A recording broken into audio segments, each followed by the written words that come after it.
ಎಲ್ಲ ಕೇಳುಗರಿಗೂ ಪ್ರೀತಿಯ ಸ್ವಾಗತ. ಇವತ್ತು ಅಕ್ಟೋಬರ್ 23, 2025 ಗುರುವಾರ. ನಾವಿವತ್ತು ಆತ್ಮವಿಶ್ವಾಸದ ಬಗ್ಗೆ ಒಂದು ಆಳವಾದ ಚರ್ಚೆ ಮಾಡೋಣ ಅಂತಿದ್ದೀವಿ. ಇದಕ್ಕೆ ನಾವು ಆರಿಸ್ಕೊಂಡಿರೋ ಮೂಲಗಳು ಇದೆಯಲ್ಲ, ಅದು ಬಹಳ ವಿಶೇಷವಾದದ್ದು. ಹೌದು, ಯಾವುದು ಅಂತ ಹೇಳ್ತೀರಾ? 1941ನ ಅಖಂಡ ಜ್ಯೋತಿ ಪತ್ರಿಕೆಯ ಮಾಸಿಕ ಸಂಚಿಕೆಗಳು. ಓ, 1941 ಅದು ನಿಜಕ್ಕೂ ಒಂದು ವಿಶಿಷ್ಟ ಆಯ್ಕೆ. ಹೌದು, ಅಂದ್ರೆ ಸುಮಾರು 8 ದಶಕಗಳ ಹಿಂದೆ ಆ ಕಾಲದಲ್ಲಿ ಆತ್ಮವಿಶ್ವಾಸದ ಬಗ್ಗೆ ಏನೆಲ್ಲ ಮಾತಾಡ್ತಿದ್ರು, ಏನೆಲ್ಲ ಬರೀತಿದ್ರು ಅಂತೆ ನೋಡೋಣ ಅಲ್ವಾ? ಖಂಡಿತ. ಆ ವರ್ಷ ಅಂದ್ರೆ 1941ನಲ್ಲಿ ಪತ್ರಿಕೆಯ ಮುಖ್ಯ ಸಂದೇಶವೇ ಆತ್ಮವಿಶ್ವಾಸವೇ ಮನುಷ್ಯನ ನಿಜವಾದ ದೇವತೆ ಅಂತ ಇತ್ತು. ಬಹಳ ಗಟ್ಟಿಯಾದ ಮಾತು. ನಮ್ಮ ಉದ್ದೇಶ ಏನು ಅಂದ್ರೆ ಈ ಹಳೆಯ ಬರಹಗಳಿಂದ ಇವತ್ತಿಗೂ ನಮ್ಗೆ ಬೇಕಾದ ಮುಖ್ಯ ಒಳನೋಟಗಳನ್ನ, ಸಂದೇಶಗಳನ್ನ ಹೊರತೆಗೆಯೋದು. ಈ ಕೆಲಸದಲ್ಲಿ ನಮ್ಗೆ ಸಹಾಯ ಮಾಡಕ್ಕೆ ನಮ್ಮ ಜೊತೆ ವಿಷಯ ತಜ್ಞರಿದ್ದಾರೆ. ನಮಸ್ಕಾರ ಎಲ್ರಿಗೂ. ಈ 1941ರ ಲೇಖನಗಳನ್ನ ಮತ್ತೆ ಓದಿದಾಗ ಆ ಕಾಲದ ಪರಿಸ್ಥಿತಿ ನೆನಪಾಗತ್ತೆ. ಅಷ್ಟೆಲ್ಲ ಸವಾಲುಗಳ ಮಧ್ಯೇನೂ ವ್ಯಕ್ತಿಯ ಆಂತರಿಕ ಶಕ್ತಿ, ಅವನ ಆತ್ಮವಿಶ್ವಾಸದ ಬಗ್ಗೆ ಇಷ್ಟು ಸ್ಪಷ್ಟವಾಗಿ ಹೇಳಿದ್ದು ನಿಜಕ್ಕೂ ಗಮನಾರ್ಹ ಅನ್ಸ್ತು ನಂಗೆ. ಹೌದು ಹೌದು. ಇವು ಹಳೇ ಬರಹಗಳಷ್ಟೇ ಅಲ್ಲ, ಇವತ್ತಿಗೂ ದಾರಿ ತೋರ್ಸೋ ಚಿಂತನೆಗಳು ಅನ್ಬೋದು. ಖಂಡಿತ. ಹಾಗಾದ್ರೆ ತಡ ಮಾಡೋದು ಬೇಡ, ಶುರು ಮಾಡೋಣ. ಮೊದಲಿಗೆ ಜಾನ್ವರಿ 1941ರ ಸಂಚಿಕೆ. ಅದರಲ್ಲಿ ವಿಚಾರಶಕ್ತಿಯ ಮಹಿಮೆ ಅಂತ ಒಂದು ಲೇಖನ ಇತ್ತಲ್ಲ?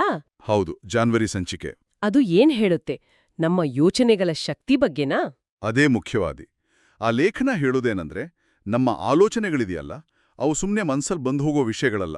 ಅವು ನಮ್ಮ ವಾಸ್ತವವನ್ನೇ, ಅಂದ್ರೆ ನಮ್ಮ ಪರಿಸ್ಥಿತಿಯನ್ನೇ ರೂಪಿಸೋ ಶಕ್ತಿ ಹೊಂದಿವೆ ಅಂತ. ಓ, ಅಂದ್ರೆ ಪಾಸಿಟಿವ್ ಆಗಿ ಯೋಚಿಸಿದ್ರೆ ಪರಿಸ್ಥಿತಿ ಬದಲಾಗತ್ತಾ? ಬರೀ ಪರಿಸ್ಥಿತಿ ಅಲ್ಲ, ವಿಧಿಯನ್ನೇ ಬದಲಾಯಿಸ್ಬೋದು ಅಂತ ಹೇಳುತ್ತೆ ಅದು. ಇದು ಬರೀ ಆಪ್ಟಿಮಿಸಮ್ ಅಲ್ಲ, ಇದು ನಮ್ಮ ಮನಸ್ಸಿನ ಸೃಷ್ಟಿಶೀಲ ಶಕ್ತಿಯ ಮೇಲೆ ಇಟ್ಟಿರೋ ನಂಬಿಕೆ. ಆ ಒಂದು ಮೂಲ ತತ್ವವನ್ನ ಅದು ಪ್ರತಿಪಾದಿಸುತ್ತೆ. ಬಂದಾಗ ಉತ್ಸಾಹ ಕಡಿಮೆ ಆಗುತ್ತಲ್ಲ? ಸಹಜ ಅದು. ಮೇ 1941ರ ಲೇಖನ ತಮ್ಮ ಸಾಮರ್ಥ್ಯವನ್ನು ಗುರುತಿಸಿ ಅಂತ ಇದೆ. ಅದು ಈ ಬಗ್ಗೆ ಏನಾದ್ರೂ ಹೇಳುತ್ತಾ? ಖಂಡಿತ ಹೇಳುತ್ತೆ. ಆ ಲೇಖನ ನಿರಾಶೆಯನ್ನ ನೇರವಾಗಿ ದೌರ್ಬಲ್ಯದ ಸಂಕೇತ ಅಂತ ಹೇಳುತ್ತೆ. ಓಹೋ. ಕಷ್ಟ ಬಂದಾಗ ಕುಗ್ಗಿ ಹೋಗೋದು ಅದು ಒಂದು ರೀತಿ ದೌರ್ಬಲ್ಯ. ಬದಲಿಗೆ ಉತ್ಸಾಹ ಮತ್ತೆ ಆತ್ಮವಿಶ್ವಾಸ ಒಂದಾದ್ರೆ ಎಂಥ ಕತ್ಲೆಯನ್ನು ಬೆಳಕಾಗಿಸಬಹುದು ಅಂತ ಅದು ಭರವಸೆ ಕೊಡುತ್ತೆ. ಅಂದ್ರೆ ಪಾಸಿಟಿವ್ ಯೋಚನೆ ಜೊತೆಗೆ ಆ ಉತ್ಸಾಹ ಇದೆಯಲ್ಲ, ಅದು ಕಂಟಿನ್ಯೂಸ್ ಆಗಿರ್ಬೇಕು. ಸರಿ. ಅಂದ್ರೆ ಮನೋಭಾವ, ಆಟಿಟ್ಯೂಡ್ ಪವರ್ ಬಗ್ಗೆ ಮಾತಾಡ್ತಿಲೆ. ಹೌದು, ಪವರ್ ಆಫ್ ಆಟಿಟ್ಯೂಡ್ ಅದೇ ಮುಖ್ಯ. ಹಾಗಾದ್ರೆ ನಮ್ಮ ಆಲೋಚನೆ, ನಮ್ಮ ಮನೋಭಾವ ಇವೆರಡೂ ನಮ್ಮ ಕೈಯಲ್ಲೇ ಇದೆ ಅನ್ನೋದು ಅಂದಿನ ಚಿಂತನೆ. ಖಂಡಿತವಾಗಿಯೂ. ಇದನ್ನೇ ಇನ್ನೊಂದು ಹೆಜ್ಜೆ ಮುಂದೆ ಹೋಗಿ ಆಗಸ್ಟ್ 1941ನ ಲೇಖನ ಮನುಷ್ಯ ತನ್ನ ಅದೃಷ್ಟವನ್ನು ತಾನೇ ರೂಪಿಸ್ತಾನೆ ಅಂತ ಹೇಳುತ್ತೆ. ಇದು ಕೇಳಕ್ಕೆ ಇನ್ನೂ ದೊಡ್ಡ ಮಾತಲ್ವಾ? ಹೌದು, ಇದು ಆಲೋಚನಾ ಶಕ್ತಿಯ ಒಂದು ಪೀಕ್ ಅಂತಾನೆ ಹೇಳ್ಬೋದು. ನಮ್ಮ ಯೋಚನೆಗಳೇ ನಮ್ಮ ಹಣೆಬರಹ ಬರೆಯುತ್ತೆ ಅಂದ್ರೆ ಅದರರ್ಥ ಏನು? ನಾವು ಸುಮ್ಮನೆ ಜೀವನದಲ್ಲಿ ತೇಲ್ಕೊಂಡು ಮೂಗೋರಲ್ಲ. ನಾವೇ ಸೃಷ್ಟಿಕರ್ತರು ಅಂತಾನಾ? ನಿಖರವಾಗಿ, ನಾವೇ ಸೃಷ್ಟಿಕರ್ತರು. ನಮ್ಮ ಮೇಲೆ, ನಮ್ಮ ಶಕ್ತಿ ಮೇಲೆ ನಂಬಿಕೆ ಇಟ್ರೆ ನಾವು ಬರೀ ರಿಯಾಕ್ಟ್ ಮಾಡೋರಾಗಿ ಉಳಿಯಲ್ಲ. ಆಕ್ಟಿವ್ ಆಗಿ ನಮ್ಮ ಭವಿಷ್ಯವನ್ನ ನಾವೇ ರೂಪಿಸ್ಕೊಳ್ತೀವಿ. ಒಂದು ರೀತಿ ದೇವರ ಹಾಗೆ ಸೃಜನಶೀಲರಾಗ್ಬೋದು ಅಂತ ಹೇಳುತ್ತೆ. ವಾವ್!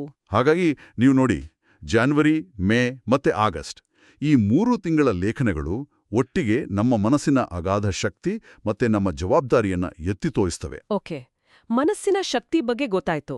ಆದ್ರೆ ಇದನ್ನ ಕಾರ್ಯರೂಪಕ್ಕೆ ತರೋಕೆ ಏನ್ ಬೇಕು?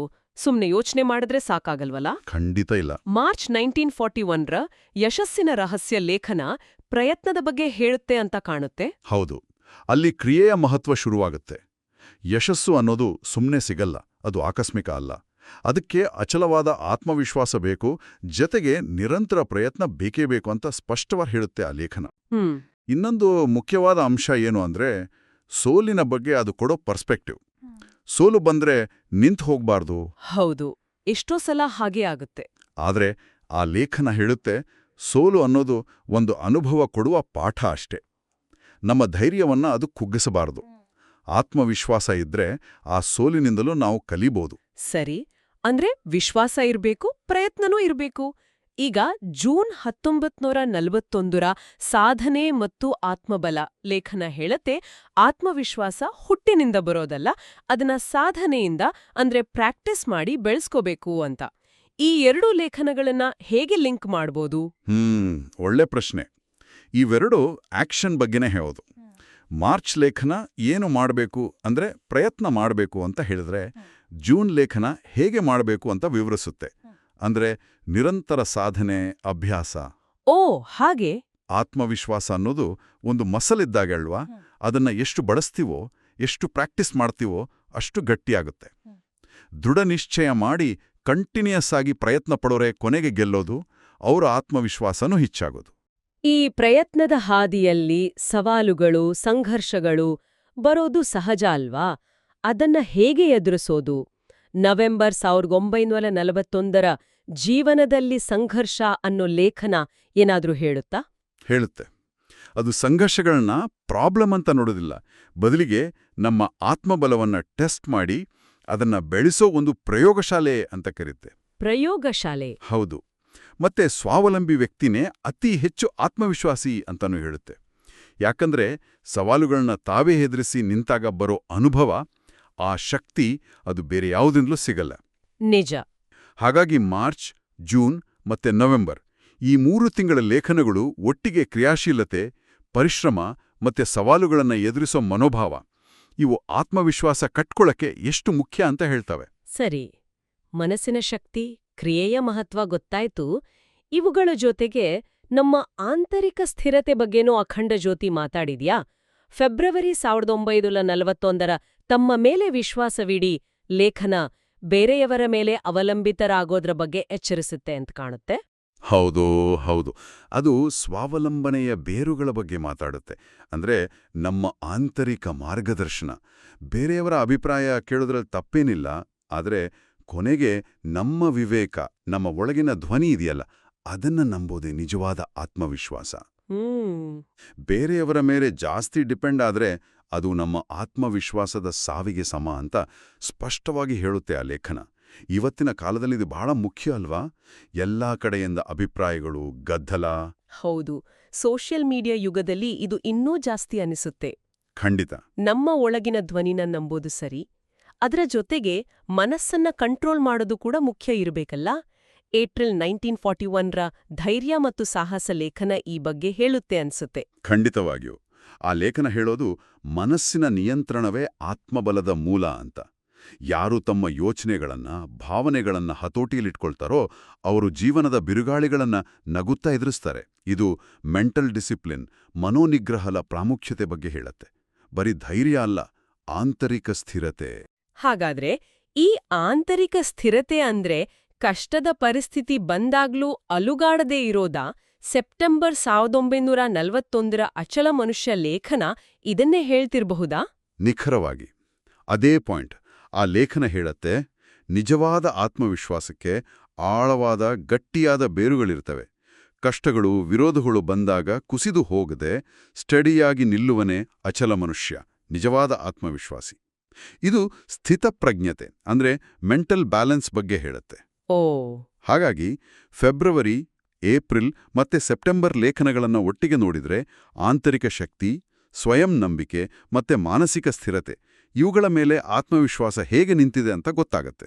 ಈ ಸ್ಥಿರತೆ ಜೊತೆಗೆ ಅಕ್ಟೋಬರ್ 1941ರ ಜೀವನದ ಪರೀಕ್ಷೆ ಲೇಖನ ಸಾಹಸ ಮತ್ತು ಸಂಯಮವನ್ನ ಆತ್ಮಬಲದ 2 ರೆಕ್ಕೆಗಳು ಅಂತ ಹೇಳುತ್ತೆ. ಇದೇನು 2 ರೆಕ್ಕೆಗಳು? ಹೌದು, ಇದು ಬಹಳ ಸುಂದರವಾದ ಮೆಟಫರ್ ಅನಿಸುತ್ತೆ ನನಗೆ. ಆತ್ಮವಿಶ್ವಾಸದಿಂದ ಮುಂದೆ ಹೋಗೋಕೆ ಸಾಹಸ ಅಂದ್ರೆ ಧೈರ್ಯ ಬೇಕು, ಅದೇ ಸಮಯದಲ್ಲಿ ಎಲ್ಲಿ ನಿಲ್ಬೇಕು, ಹೇಗೆ ನಡ್ಕೋಬೇಕು ಅನ್ನೋ ವಿವೇಚನೆ ಅಂದ್ರೆ ಸಂಯಮ ಕೂಡ ಬೇಕು. ಕೇವಲ ಧೈರ್ಯ ಇದ್ದು ಸಂಯಮ ಇಲ್ಲದಿದ್ರ ಕಷ್ಟ. ಸರಿ, ಬ್ಯಾಲೆನ್ಸ್ ಬೇಕು ಅಂತ. Correct, balance. ಇವೆರಡರ ಸಮತೋಲನವೇ ಆತ್ಮಬಲ. ಆ ಲೇಖನದಲ್ಲಿ ದೇವರ ಮೇಲಿನ ನಂಬಿಕೆ ಮತ್ತೆ ಒಳಗಿನ ಜ್ಯೋತಿಯನ್ನ ಕಾಪಾಡಿಕೊಳ್ಳೋ ಬಗ್ಗೆನೂ ಹೇಳಿದ್ದಾರೆ. ಅಂದರೆ ಒಂದು ಸ್ಪಿರಿಚುವಲ್ ಆಂಕರ್ ಕೂಡ ಈ ಬ್ಯಾಲೆನ್ಸ್ ಮತ್ತೆ ಸ್ಟೆಬಿಲಿಟಿಗೆ ಸಹಾಯ ಮಾಡ್ಬೋದು ಅನ್ನೋ ಸೂಚನೆನೂ ಇದೆ. ಇಷ್ಟೆಲ್ಲ ಕೇಳಿದ್ಮೇಲೆ ಆತ್ಮವಿಶ್ವಾಸ ಅಂದ್ರೆ ಬರೀ ಒಂದು ಫೀಲಿಂಗ್ ಅಲ್ಲ, ಅದೊಂದು ಮಲ್ಟಿ ಡೈಮೆನ್ಷನಲ್ ಶಕ್ತಿ ಅಂತ ಅನ್ನಿಸ್ತಿದೆ. ಜುಲೈ 1941 ಜೀವನದ ಪುರುಷಾರ್ಥ ಲೇಖನ ಹೇಳುತ್ತೆ ಆತ್ಮವಿಶ್ವಾಸ ನಮ್ಮೊಳಗಿನ ಶಕ್ತಿಯನ್ನ ಜಾಗೃತಗೊಳಿಸುತ್ತೆ ಅಂತ. ಇದ್ರ ವಿಸ್ತಾರವಾದ ಅರ್ಥ ಏನು? ಇದರರ್ಥ ನಮ್ಮೆಲ್ಲರಲ್ಲೂ ಅಪಾರವಾದ ಶಕ್ತಿ ಸುಪ್ತವಾಗಿದೆ, ಅಡಗಿದೆ. ಹೌದಾ? ಹೌದು. ಆತ್ಮವಿಶ್ವಾಸ ಅನ್ನೋದು ಆ ಶಕ್ತಿಯನ್ನ ಗುರುತಿಸಿ ಅದನ್ನ ಆಚೆ ತರೋಕೆ ಬೇಕಾದ ಕೀಳಿಕೈ ಇದ್ಹಾಗೆ. ನಮ್ಮ ಪ್ರಯತ್ನದ ಮೇಲೆ, ನಮ್ಮ ಕೆಪಾಸಿಟಿ ಮೇಲೆ ನಂಬಿಕೆ ಇಟ್ಟಾಗ ನಮ್ಮ ಹಣೆಬರಹವನ್ನ ನಾವೇ ಬರೆಯೋ ಶಕ್ತಿ ನಮಗೆ ಬರುತ್ತೆ. ಇದು ಸೆಲ್ಫ್ ಎಫಿಕಸಿ ಅಂದ್ರೆ ಸ್ವಯಂ ಸಾಮರ್ಥ್ಯ ಮತ್ತು ಪರ್ಸನಲ್ ರೆಸ್ಪಾನ್ಸಿಬಿಲಿಟಿ ಬಗ್ಗೆ ಹೇಳುತ್ತೆ. ಈಗ ವರ್ಷದ ಕೊನೆಗೆ ಬರೋಣ. ಡಿಸೆಂಬರ್ 1941 ನವಜೀವನದ ಆರಂಭ ಅನ್ನೋ ಲೇಖನ. ಇದು ಬಹುಶಃ ಈ ಎಲ್ಲ ಅಂಶಗಳನ್ನು ಒಟ್ಟು ಸೇರಿಸಿ ಹೊಸ ವರ್ಷಕ್ಕೆ ಒಂದು ಸಂದೇಶ ಕೊಟ್ಟಾಗೆ ಇದೆಯಾ? ಹೌದು, ನೀವು ಹೇಳಿದ್ ಸರಿ.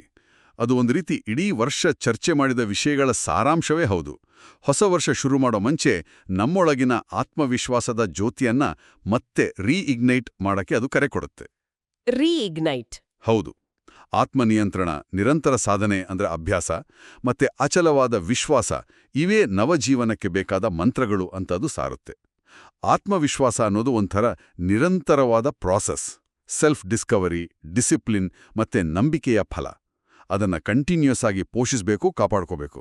ಹಾಗಾದ್ರೆ 1941ರ ಅಖಂಡ ಜ್ಯೋತಿಯ ಈ ಎಲ್ಲಾ ಲೇಖನಗಳ ನಮ್ಮ ಈ ಚರ್ಚೆಯಿಂದ ನಾವು ಮುಖ್ಯವಾಗಿ ಏನ್ ಕಲ್ತ್ವಿ?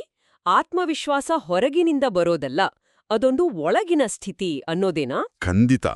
ಈ ಲೇಖನಗಳನ್ನೆಲ್ಲ ಒಟ್ಟಿಗೆ ನೋಡಿದಾಗ ನನ್ಗೆ 3 ಮುಖ್ಯ ಪಿಲ್ಲರ್ಸ್ ಕಾಣಿಸ್ತವೆ. ಒಂದು, ಮನೋಭಾವದ ಶಕ್ತಿ. ಅಂದ್ರೆ ನಮ್ಮ ಯೋಚನೆ, ನಮ್ಮ ದೃಷ್ಟಿಕೋನ, ನಮ್ಮ ಉತ್ಸಾಹ. ಎರಡನೇದು, ಕ್ರಿಯೆ ಮತ್ತು ಪರಿಶ್ರಮ. ವಿಶ್ವಾಸವನ್ನ ಆಕ್ಷನ್ಗೆ ತರಬೇಕು. ನಿರಂತರ ಪ್ರಯತ್ನ, ಅಭ್ಯಾಸ, ಸವಾಲ್ಗಳನ್ನ ಎದುರಿಸೋ ಧೈರ್ಯ, ಸೋಲನ್ನ ಕಲಿಕೆಯಾಗಿ ನೋಡೋದು. ಸರಿ. ಮೂರನೇದು, ಆಂತರಿಕ ಸ್ಥಿರತೆ. ನಮ್ಮ ಒಳಗಿನ ಧ್ವನಿ ನಂಬೋದು, ಮನಸ್ಸನ್ನ ಕಂಟ್ರೋಲ್ ಮಾಡೋದು, ಕಷ್ಟದಲ್ಲಿ ಸ್ಟೆಡಿಯಾಗಿರೋದು, ಮತ್ತೆ ಆ ಸಾಹಸ ಸಂಯಮದ ಬ್ಯಾಲೆನ್ಸ್. ಈ 3 ಸೇರಿದಾಗ?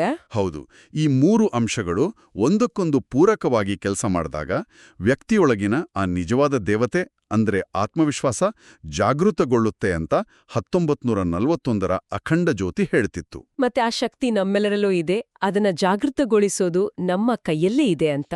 ಅದೇ ಮುಖ್ಯ ಸಂದೇಶ. ನಿಜಕ್ಕೂ ಆಶ್ಚರ್ಯ ಆಗತ್ತೆ ಅಲ್ವಾ? 1941ರಲ್ಲಿ ಹೇಳಿದ ಈ ಮಾತುಗಳು, ಈ ಚಿಂತನೆಗಳು ಇವತ್ತಿನ ನಮ್ಮ ಫಾಸ್ಟ್ ಪೇಸ್ಡ್, ಟೆಕ್ನಾಲಜಿ ಡ್ರಿವನ್ ಜಗತ್ತಿಗೂ ಎಷ್ಟು ಅರ್ಥಪೂರ್ಣ, ಎಷ್ಟು ರೆಲೆವೆಂಟ್ ಆಗಿವೆ ಅಂತ. ಹೌದು, ತುಂಬಾನೇ ರೆಲೆವೆಂಟ್. ಈಗ ಕೇಳುಗರು ಯೋಚನೆ ಮಾಡಬೇಕಾದ ಒಂದು ವಿಷಯ ಇದೆ.